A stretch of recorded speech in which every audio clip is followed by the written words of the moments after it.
Hello everyone, welcome back to my channel. My name is Miracles, and for today's video, we are going to discuss Amo, a Filipino series on Netflix. We are on episode 5 and 6. First of all, there will be spoilers, okay? So if you haven't seen it, please move on, or if you don't mind knowing the spoilers, you have been warned.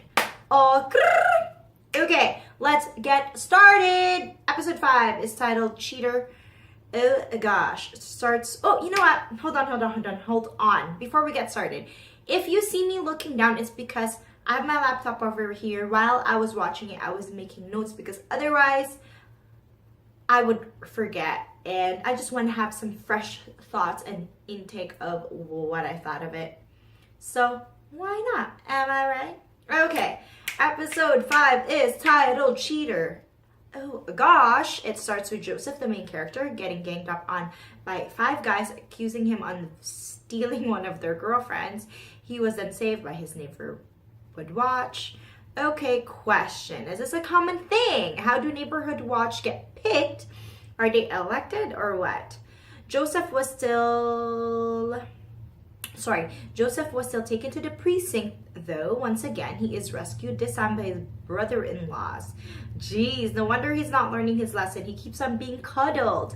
Anyways, Joseph's brother-in-law was collecting money, and the counselor handed him 30,000 pesos. There is obvious tension between Joseph's brother-in-law, his name is Bino, and his sister. Bino went to collect money from the counselor in this brothel / gambling place where, of course, drugs are being used openly and by government officials. Well, I wouldn't say openly, but definitely I guess they feel immune because, they have power. I'm not surprised. There's two-tier justice system and corruption goes hand in hand. Bino is revealed in Decine as a drug dealer. It seems to be Shabu. And he, was a drug dealer for the counselor. And this episode ends with Bino and his girl Christina, who appears to be having an affair with Bino and who buys drugs from Bino and sells it as well. Their plans got thwarted because they got caught by his wife, Christina, who is Joseph's sister, and ran off with the drugs. And then let's go to episode 6, which is called The Drug. Excuse me.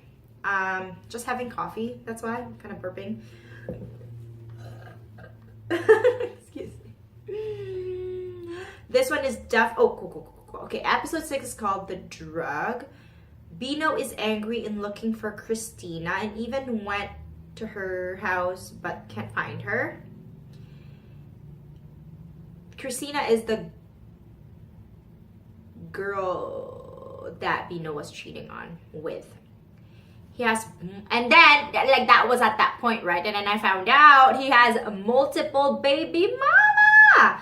This one is definitely better off because she had a really nice house and big, as opposed to Joseph's sister. They only had a small apartment, so they didn't really tell you what to deal with that. But yeah, he has multiple baby mamas. This guy goes around, man.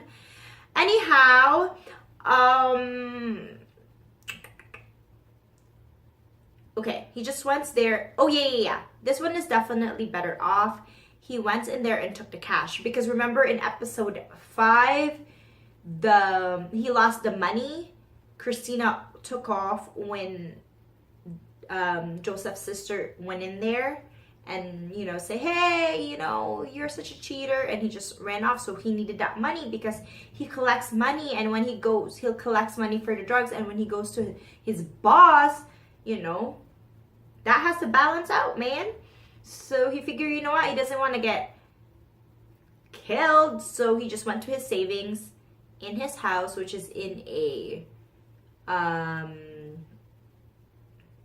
lock. I'll put it here once I remember. It's in a safety deposit. In his house, he put it in.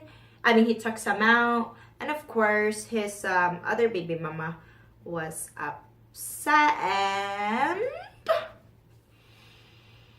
And I guess he has to pay back what he lost and got in trouble, and now he's double trouble because his boss just told him to lie low because they are feeling the heat from the drugs. But then, apparently, he goes and deals drugs with these rich kids and basically uses Joseph as bait and bribes him for his motorcycle. Joseph and the two new customer becomes intimate in bed. I don't get it. Joseph recruits him and a couple of his friends to deal drugs at the club. The drug they are selling, I'm assuming, is ecstasy. The acting is bad all around. If this wasn't a Filipino series, honestly, I would end up stop watching it.